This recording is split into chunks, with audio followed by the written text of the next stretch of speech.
চলমান গ্যাস সংকটে বেড়েছে বৈদ্যুতিক চুলার চাহিদা। এই বিষয়ে বাইতুল মোকাররম থেকে আরও জানাচ্ছেন সহকর্মী আত্মজ রহমান দিব্য। দিব্য, জানাবেন বাজারে কি ধরনের চুলার চাহিদা বেশি আর দাম নিয়ে কি বলছেন ক্রেতারা?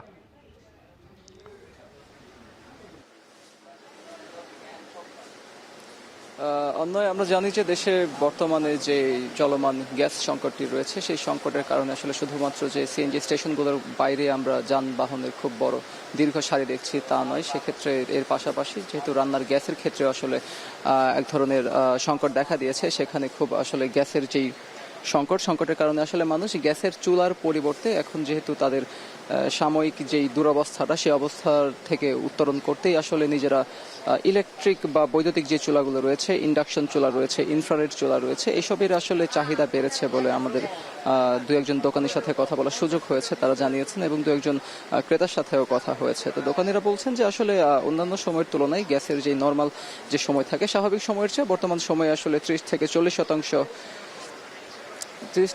40% আসলে গ্যাসের কারণে চুলার আসলে চাহিদা বেড়েছে আসলে বাজারগুলোতে। আমরা বাইতুল মোকাররম থেকে এমনটাই জেনেছি আসলে দোকানীদের সাথে কথা বলে, এবং ক্রেতারা বলছেন যে অনেকে আসলে বৈদ্যুতিক চুলা পছন্দ করার অন্যতম একটি বড় কারণ হচ্ছে যেহেতু গ্যাস সংকট থাকলে সেটা দিয়ে তারা আসলে রান্না বান্নার কাজ সারতে পারেন। এবং আরেকটি বিষয় হচ্ছে যেহেতু আসলে সিলিন্ডার গ্যাসের একটি বিস্ফোরণের কথাও তারা তুলে ধরেছেন, যে গ্যাসের যে সিলিন্ডার থাকে সেগুলো বিস্ফোরণের একটা ঝুঁকি থাকে, সেই ঝুঁকিটা আসলে এড়াতেই তারা চলমান যেই গ্যাসের একটি সংকট রয়েছে, সেই সংকটটি দূর হওয়ার আগ পর্যন্ত আসলে বৈদ্যুতিক চুলাগুলোতে বেছে নিয়েছেন। আমাদের কিছুক্ষণ আগে আসলে আমরা গ্যাসের যেই সংকট, সেই সংকটের কারণেই আসলে চুলা কিনতে এসেছিলেন এমন একজনের সাথে কথা হয়েছে। তিনি তার একটি উপলব্ধি আমাদেরকে জানালেন যে গ্যাসের সংকট থাকাকালীন আসলে গ্যাসের বিল দিতে হচ্ছে প্রতি মাসে, যা বিল আসে তাই দিতে হচ্ছে, এবং যেহেতু গ্যাস সংকট সেই কারণে যেহেতু বৈদ্যুতিক চুলার উপর তাদেরকে এখন নির্ভর করতে হচ্ছে, সেই নির্ভরতার জন্য আলাদা করে যেহেতু চুলায় রান্না করতেছে, সেক্ষেত্রে বৈদ্যুতিক চুলার জন্য আসলে আলাদা করে একটি বাড়তি অঙ্ক তাদেরকে গুনতে হচ্ছে। তো তাদের এই যেই গ্যাসের ফলে তাদের যে দুই দিক থেকে আসলে আর্থিক একটি গ্যাসের কারণে তো একটি স্বাভাবিক ভোগান্তি রয়েছে, এছাড়া যে আর্থিক একটি ভোগান্তি শুরু হয়েছে সে বিষয়টি আর্থিক যে বিষয়টি রয়েছে চলমান গ্যাস সংকটের পাশাপাশি আর্থিক সংকটটিও আসলে তাদেরকে বেশ যন্ত্রণা দিচ্ছে, তারা আমাদেরকে সেটি জানিয়েছেন। আমরা বাইতুল মোকাররমে আসলে এসে এখন আমরা কয়েকজন দোকানের সাথে কথা বলেছি, যেমনটা আপনাদেরকে জানিয়েছিলাম দর্শক।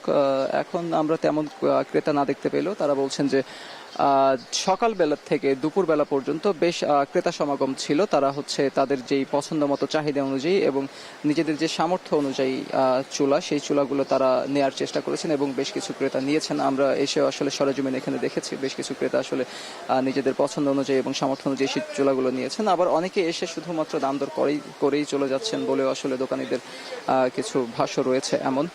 এর কারণ হচ্ছে কিছু কিছু ক্ষেত্রে যেহেতু দেখা যায় যে ইলেকট্রিকের চুলাগুলোর এখন চাহিদা বেড়েছে আর যোগান আগের মতোই আছে তারা বলছেন, সেক্ষেত্রে হয়তো দামে দরে যে একটি বনাবনি সেই দুপক্ষের আসলে বনাবনি হচ্ছে না বলে আসলে কেউ খালি হাতেই ফিরতে হচ্ছে তাদেরকে। তবে চলমান যেই গ্যাস সংকট, সেই গ্যাস সংকটের কারণে বৈদ্যুতিক চুলাকে একটি অস্থায়ী সমাধান হিসেবে দেখছেন আসলে নাগরিক সমাজ। এই অস্থায়ী সমাধানটা আসলে কতদিন চলবে এবং সেই সমাধানটা হওয়ার আগে সেই সংকটটি আসলে কতদিন চলবে, এবং তারা চান যে অচিরেই আসলে এই সংকটটি শেষ হয়ে যাক, এবং তাদের যেই দুই দিক থেকে ভোগান্তি গ্যাস সংকটের কারণে এবং বৈদ্যুতিক অতিরিক্ত বিল পে করার জন্য যে একটি আলাদা ভোগান্তি তৈরি হয়েছে, সেটি অচিরেই শেষ হয়ে যাবে, সেটাই আসলে তারা প্রত্যাশা করছেন নাগরিক সমাজ।